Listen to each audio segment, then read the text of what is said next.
मैं आप लोगों का पुनः मानस मेधा में स्वागत करता हूँ। आज मैं आप लोगों को इस वीडियो के माध्यम से पूर्ण संख्याओं का परिचय कराना चाहता हूँ। हमारे सभी विद्यार्थी पूर्ण संख्याओं से अपने प्रारंभिक जीवन से ही परिचित हो जाते हैं। जैसा कि हम जानते हैं कि जब प्राकृतिक संख्याओं में शून्य को शामिल कर दिया जाता है, when zero is included in the set of natural number, then that set of numbers is called the set of whole numbers. पूर्ण संख्याओं के समुच्चय में शून्य एवं सभी प्राकृतिक संख्याएं शामिल होती हैं, लेकिन यहां मैं यह उद्धृत करना चाहता हूं कि जैसे प्राकृतिक संख्याओं में शून्य का समावेश हो जाता है, ये प्राकृतिक संख्याओं का संसार बहुत ही समृद्ध हो जाता है और इन संख्याओं को हम पूर्ण संख्याएं कहते हैं। एक बड़ा ही रोचक प्रश्न है कि शून्य प्राकृतिक नहीं, ये प्राकृतिक संख्या नहीं है, ये पूर्ण संख्या है। एक महान प्रश्न उत्पन्न होता है कि क्या कोई प्राकृतिक हुए बिना पूर्ण हो सकता है, या यदि वो पूर्ण है तो फिर प्राकृतिक क्यों नहीं है। और इस बात का समाधान महान विषय गणित में ही संभव है। दुनिया के किसी विषय में इस प्रश्न का समाधान संभव ही नहीं है। इसीलिए कहते हैं कि गणित महानतम विषयों में भी महानतम है। मैं थोड़ा अब इस बात पे विचार करता हूं कि ये पूर्ण शब्द का क्या अर्थ होगा, क्यों ये पूर्ण शब्द इन संख्याओं के लिए प्रयुक्त हुआ।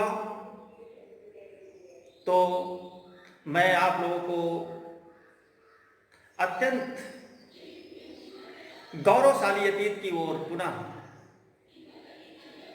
ले चलने का प्रयास करता हूं। हमारे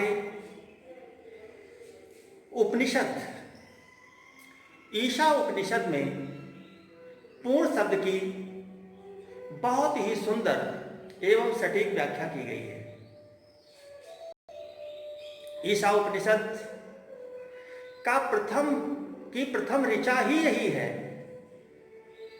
कि पूर्णमदः पूर्णमिदं पूर्णात् पूर्णमुदच्यते पूर्णस्य पूर्णमादाय पूर्णमेवावशिष्यते। इस ऋचा में कहा गया है कि पूर्णमदः वो ब्रह्म पूर्ण है, पूर्णइदं उस ब्रह्म से उत्पन्न हुई यह प्रकृति भी पूर्ण है, और पूर्ण से ही पूर्ण की उत्पत्ति होती है। अर्थात यहाँ पर बहुत ही स्पष्ट बताया गया है कि पूर्ण वो है जिससे यदि वैसी ही चीज निकल जाए और वो पुनः वैसा ही बना रहे तो उसी को हम लोग पूर्ण कह सकते हैं। ये हमारी संख्याएं, प्राकृतिक संख्याएं पूर्ण संख्याएं भी हैं, क्योंकि किसी प्राकृतिक संख्या से यदि कोई प्राकृतिक संख्या निकलती है तो प्राकृतिक संख्या ही बची रहती है। इसी प्रकार यदि एक से एक निकल जाए तो फिर शून्य बचता है, अर्थात शून्य भी पूर्ण संख्या है। बात यह आती है कि अगर ये पूर्ण है तो फिर प्राकृतिक क्यों नहीं है? क्योंकि प्राकृतिक से निकलने वाली चीज भी तो प्राकृतिक होनी चाहिए। प्रकृति से उत्पन्न हुई चीज से कोई चीज उत्पन्न हो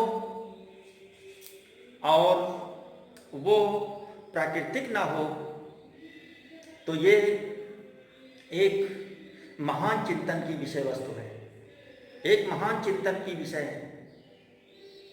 लेकिन कहा गया है, it is said that if there is nothing that is zero. यदि कहीं पर कोई चीज है और पूरी की पूरी चीज उठा ली गई है तो फिर अब वहां पर उस वस्तु का तो अस्तित्व है नहीं, अर्थात वहां पर अब शून्य है।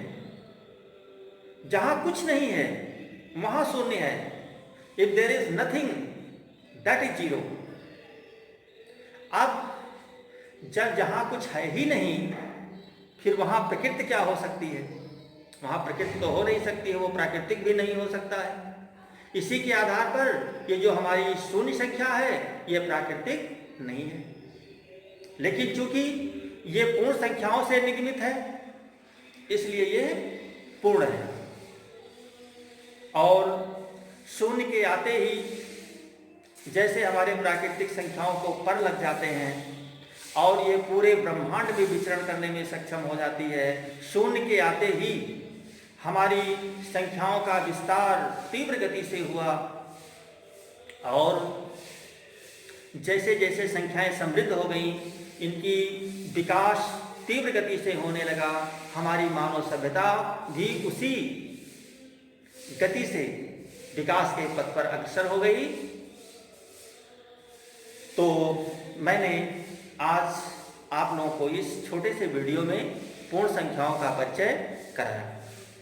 फिर मैं एक वीडियो केवल शून्य पर बनाना चाहता हूँ कि शून्य का प्रादुर्भाव कैसे हुआ, इसकी मॉडलिंग कैसे हुई और इसका what is the role of zero in the field of mathematics. Okay, धन्यवाद।